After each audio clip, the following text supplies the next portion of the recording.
Bismillahirrahmanirrahim.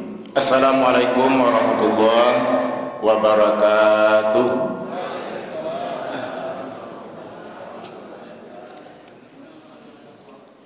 Alhamdulillahilladzi ahyana ba'dama amatana wa ilaihin nusur. Asyhadu an la ilaha illallah wahdahu la syarikalah wa asyhadu anna Muhammadan abduhu wa rasuluh la nabiyya ba'da. Qala Allah Ta'ala fil Qur'anil Karim, a'udzu billahi minasy syaithanir rajim. Bismillahirrahmanirrahim. Wa ma hadhil hayatad dunya illa lahwun wa la'ibun wa inna ad-daral akhirata lahiyal hayawan law kanu ya'lamun.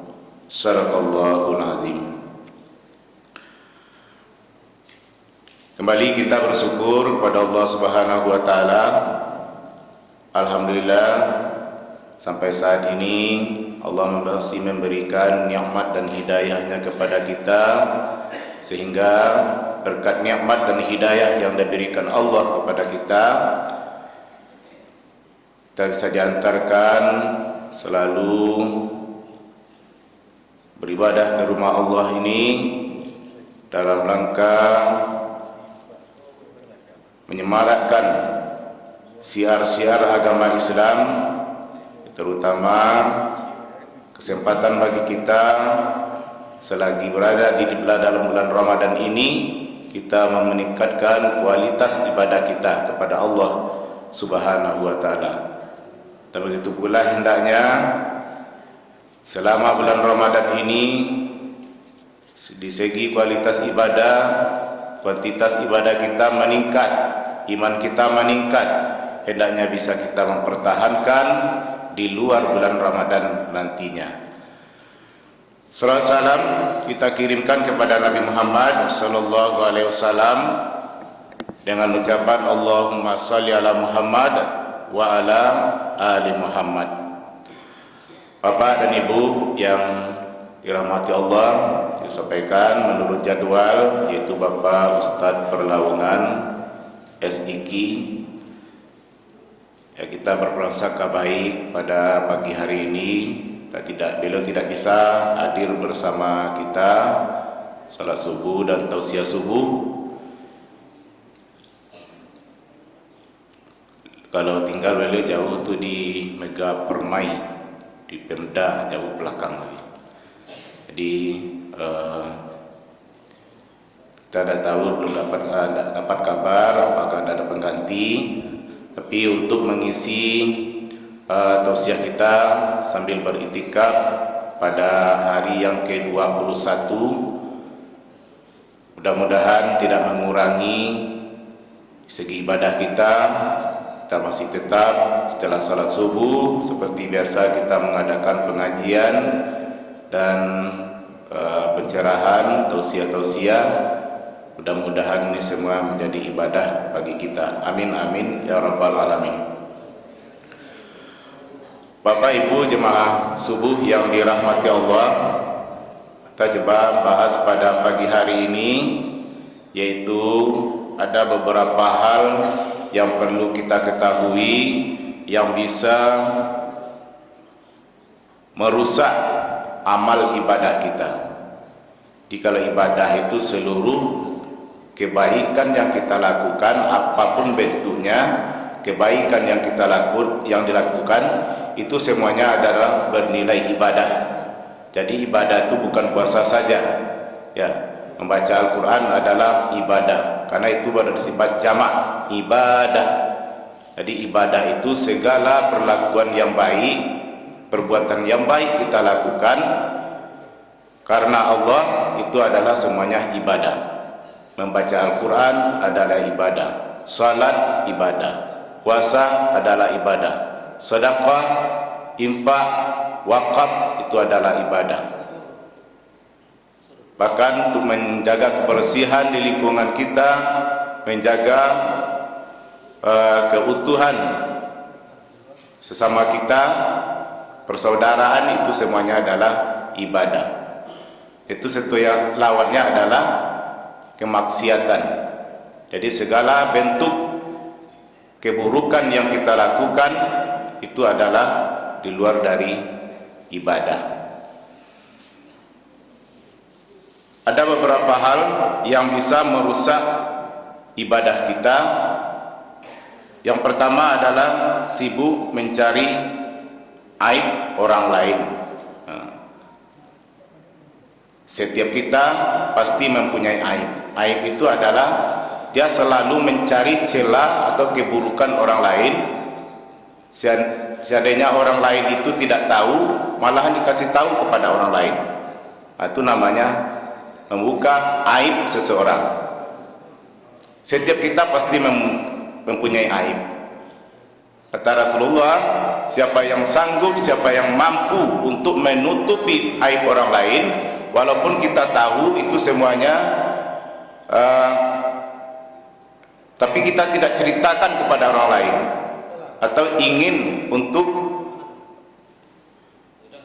menggugurkan kehormatan orang lain, ya, itu adalah suatu hal yang baik, kata Rasulullah. Maka nanti di akhirat, kata Rasulullah, aib mereka, segala keburukan mereka itu ditutup, tidak dibuka.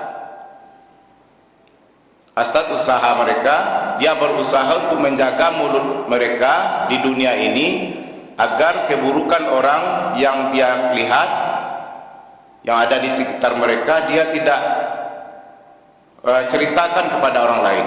Maka setiap aib yang ada pada dirinya akan ditutup juga oleh Allah Subhanahu wa taala.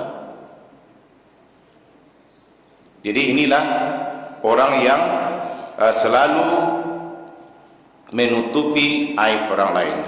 Jadi jika ada sibuk mencari keburukan orang lain, selalu menceritakan keburukan orang lain, maka nantinya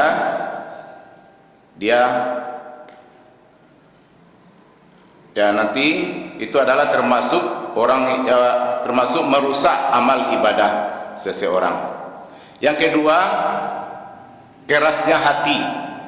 Ada hati konon kare, ya, ada hati yang kare, ada hati yang lembut, ada hati yang halus.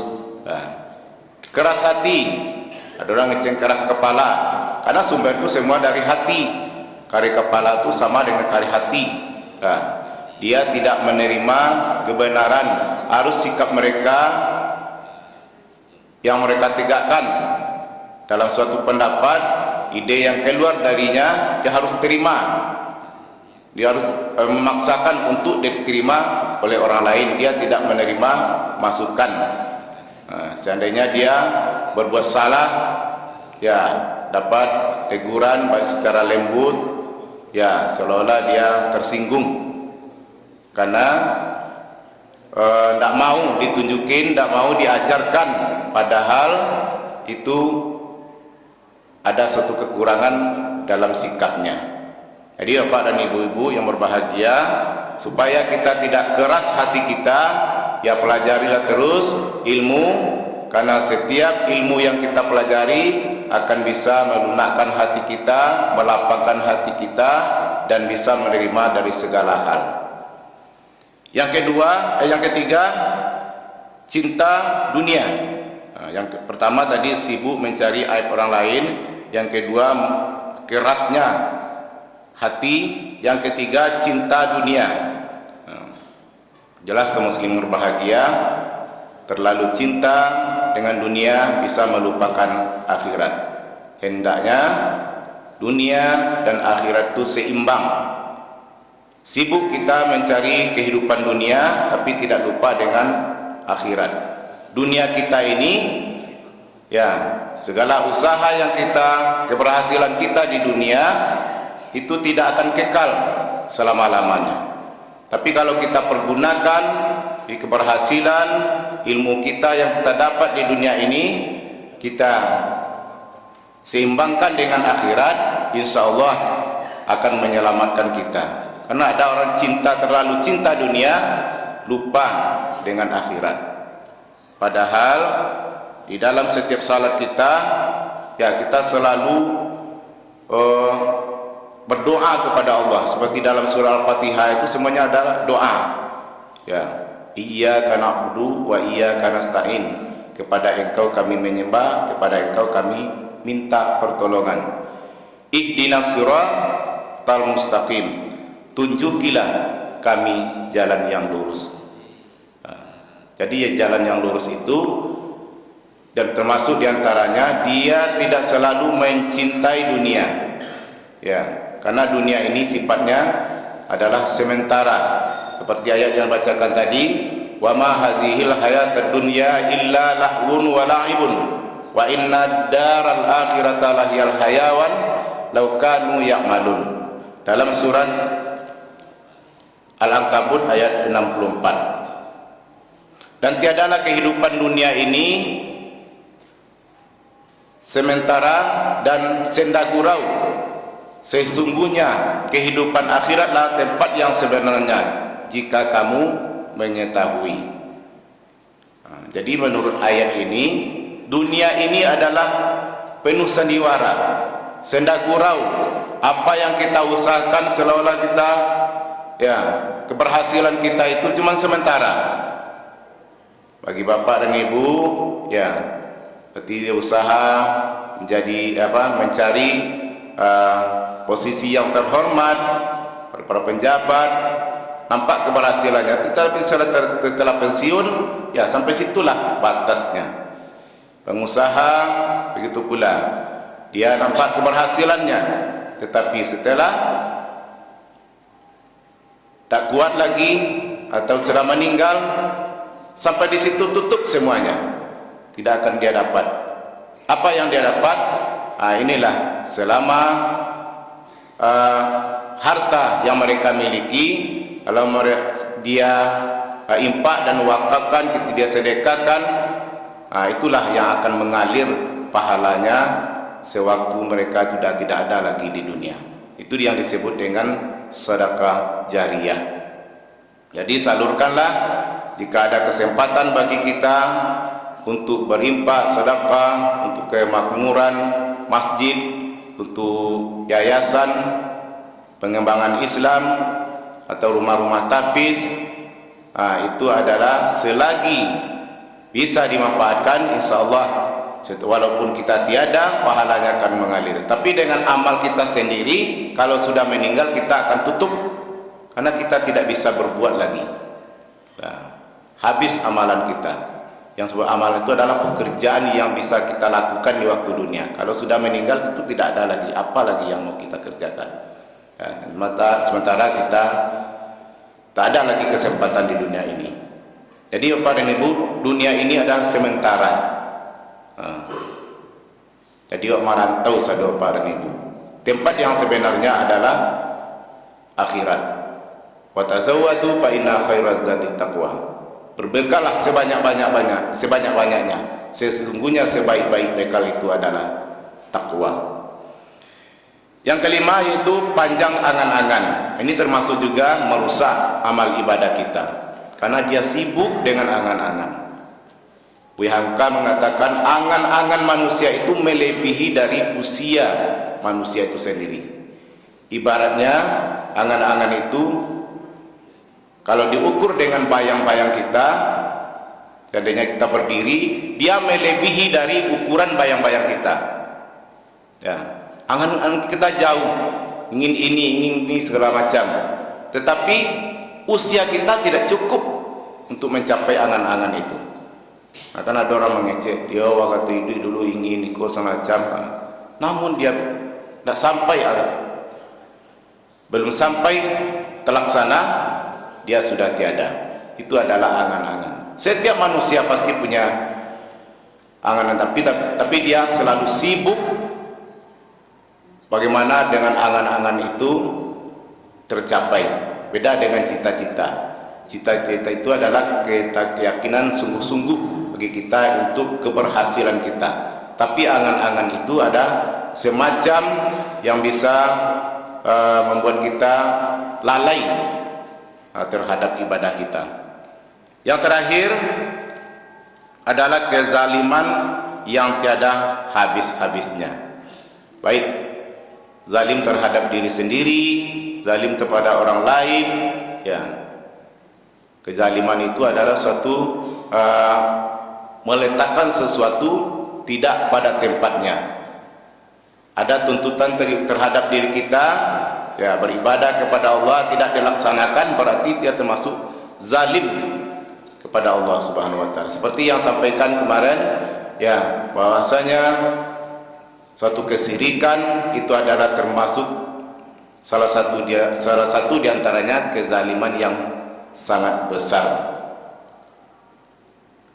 Ya, jadi tidaknya zalim kalau tidak kita berbuat sesuai dengan fitrah kita,